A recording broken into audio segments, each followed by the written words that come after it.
Life is like a chess, life is chess की तरह। अगर तुम्हें इस गेम को जीतना है तो तुम्हें कुछ ऐसे मूव्स चलने पड़ेंगे जिससे तुम सामने वाले को हरा पाओ, तभी तुम ये गेम जीत पाओगे।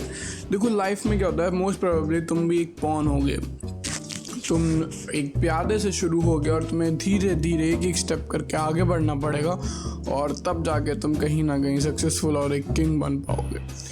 लेकिन मैं कुछ ऐसी चीज़ें बताने वाला हूँ जिससे तुम इस गेम को बहुत इफेक्टिवली जीत पाओगे, और इस गेम का नाम है लाइफ।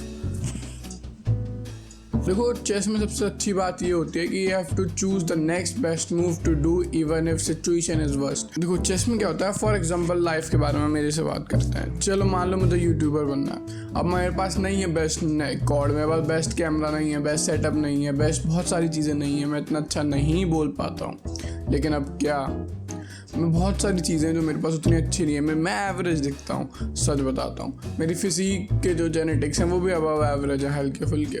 मैं कोई बहुत ज़्यादा अच्छा नहीं हूँ। लेकिन अब क्या, अब मैं क्या कर सकता हूँ? या तो मैं उन चीज़ों को लेकर रो सकता हूँ, पकड़ के बैठ सकता हूँ, या फिर मैं उन्हें इम्प्रूव कर सकता हूँ और एक स्टेप चल के बेस्ट मूव चल के कुछ ना कुछ तो किंग बन सकता हूँ, है ना।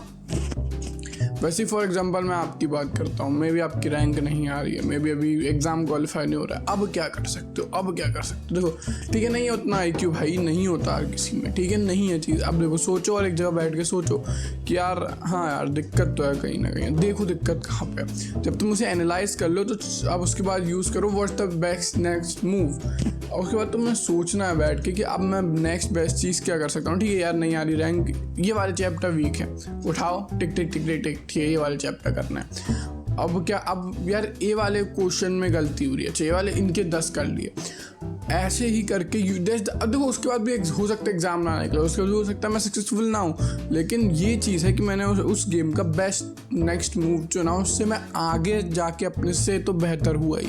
मे बी यार देखो सक्सेस बहुत ज़्यादा वेग चीज़ है। सक्सेस बिल्कुल ऐसे ब्लैक एंड वाइट नहीं होती, सक्सेस ग्रे के बाद होती है। ऐसा नहीं है कि तुम बिल्कुल ब्लैक में होते हो और एकदम से वाइट हो जाते हो, ऐसे नहीं होती। सक्सेस में होते हो तुम ब्लैक में होते हो, तुम वाइट का एम करते हो, तुम्हें ग्रे पाथ पे चलना पड़ता है, तुम्हें डिफरेंसेस में चलना पड़ता है, कुछ ख़राब कुछ सही।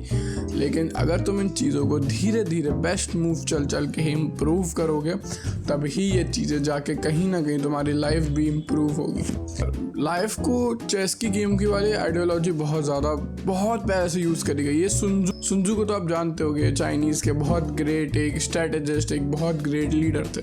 अगली चीज़ ये है कि as a man you don't have any other thing except your words. आपके पास देखो, हमारे पास अभी कुछ भी नहीं होता हमारे वर्ड्स के अलावा। पैसा कल छिन जाएगा, फिजिक कल बीमारी ख़राब कर देगी, मेंटल हेल्थ कल रिलेशनशिप कोई टूटा ख़राब कर देगा, हर चीज़ ख़राब हो जाएगी। लेकिन एज अ मैन के वर्ड होते हैं जो आपके हमेशा रहते हैं। आपको सोच समझ के अपने वर्ड पर बोलना चाहिए और उन पर खड़े उतरना चाहिए। फॉर एग्जांपल अगर आप खुद से भी प्रॉमिस करते हो कि कल से मैं 6 बजे उठूँगा, और अगर आप 6 बजे नहीं उठते हो तो आपने अपने आप पे ही अपनी क्रेडिबिलिटी खो दी, और किसी को ये बात पता नहीं चली कि आपने खुद से प्रॉमिस करा और खुद ही गलत हो गए। लेकिन आपने खुद से ही अपनी क्रेडिबिलिटी खो दी, जो बहुत ही बड़ी बात है। अगर आप खुद के लिए क्रेडिबल नहीं हो, अगर आप खुद से प्रॉमिस करके नहीं निभा पा रहे हो, तो what can other expect of you? आपसे अदर क्या एक्सपेक्ट करेगा? वो क्या सोचेगा? जो खुद से ही लॉयल नहीं, खुद से ही ट्रू नहीं है, वो दूसरे से ट्रू होगा। ऐसा मैन अगर आपने किसी को वर्ड दिया है कि भाई मैं तेरे लिए करूँगा, तो उस वर्ड के लिए आपको अपना XYZ सब कुछ लगाने के लिए तैयार रहना चाहिए। इसलिए कहते हैं भाईचारा दोस्ती बहुत अच्छा लगता है सोशल मीडिया पे। लेकिन अगर आपने किसी को वर्ड दे दिया कि मैं तेरे बुरे में खड़ा हूँ, तो as a man you have to stand by your word, you have to stand with that guy, चाहे फिर सामने पूरी दुनिया ही क्यों ना हो।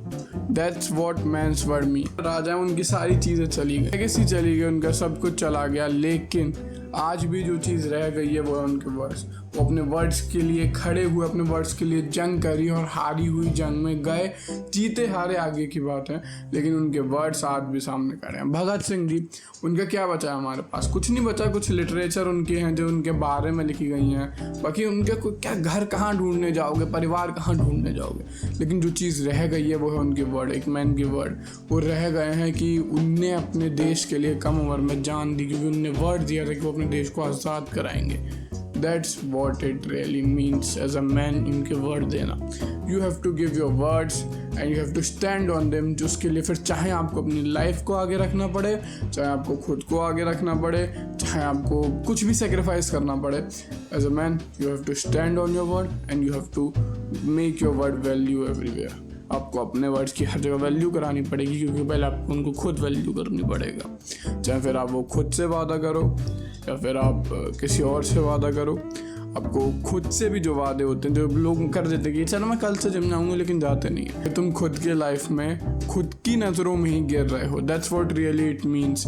तुम खुद की नज़रों में वो बंदा बन रहे जो अपने ही शब्दों पे खड़ा नहीं उतर पाता है। दूसरे की नज़रों में बनने से बहुत ज़्यादा ख़राब है। बहुत बड़ा एडवोकेट हूँ इस चीज़ का कि तुम्हें अपने से अच्छे और अपने से बढ़िया बंदे से सीखते रहना चाहिए, लेकिन सीखने से ये मत, तुम सीखने से खुद को मत भूल जाना।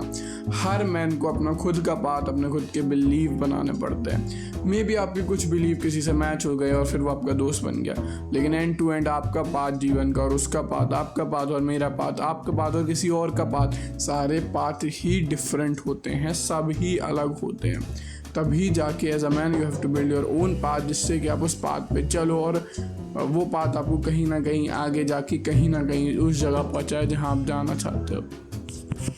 इसलिए जब भी आप कुछ करो और दूसरे आपको मॉक करें, कुछ अलग बोलें, कुछ ऐसा करें जो है ना हार्ड होता है, तो आप उन पर रिएक्ट मत करो। बिकॉज बस इतना समझो कि यार मेरा पाथ और इनका पाथ अलग है, इसलिए ये लोग मुझे उंगली कर रहे हैं क्योंकि मैं इनके सेम पाथ पे नहीं चल रहा हूँ। चाहे आपको पता है कि वो सामने वालों के पाथ पे, सामने वो देखो खाई जा रही है, वो गिरेंगे, लेकिन यू डोंट हैव टू लेकिन you don't have to mind them, क्योंकि उनका काम ही यही है। जो इनका खुद का पाथ खराब होता है वो दूसरे पे उंगली उठाते हैं, दूसरे के पाथ को जज करते हैं, दूसरे के पाथ पे बनाते हैं। अगर आपने अपनी लाइफ को लेके कोई पाथ बना लिया है कि यार मैं इधर ही जाऊंगा और इधर ही जाके कुछ ना कुछ करूंगा, you have to be stand on your word, stand on your path, you have to do everything to stand on that path. You have to do everything to stand on there. You have to walk your own path. You have to create your own path.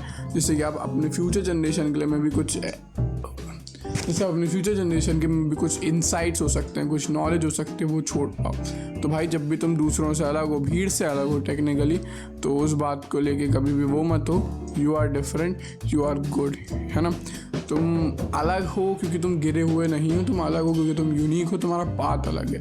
तो अगर कोई तुम्हें चिढ़ाए कि तुम्हारा path अलग है, तो बस समझ जाना वो भीड़ है। चलो तब तक के लिए मिलते हैं अगली वीडियो में। Do what bottom 99% are not doing, काम फोड़ते रहो, अपना पाथ बनाओ, जैसे मैंने अपने वर्ड पे खड़े हो। और ये लाइफ एक चेस गेम है, तुम्हें बेस्ट मूव चलना है और उसके बाद तुम जीतोगे। चलो चलते हैं आगे, मिलते हैं अगली वीडियो में।